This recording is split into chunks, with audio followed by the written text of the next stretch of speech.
even to water in the fruit, Mm-hmm. they don't want to come out. See?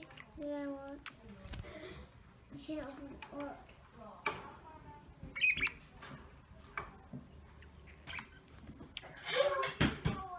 Guys, welcome back to the next vlog. You didn't see much of me today. Just that video earlier of the birds, and it's late. I guess you could say I forgot to vlog, because that's the truth. The cold hard truth. But I'm not forgetting now because it's still 9 and I'm vlogging.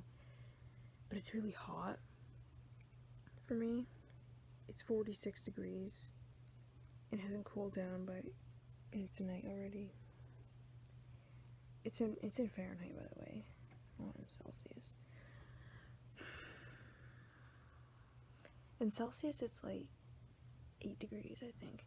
But anyways, I am hot up in here.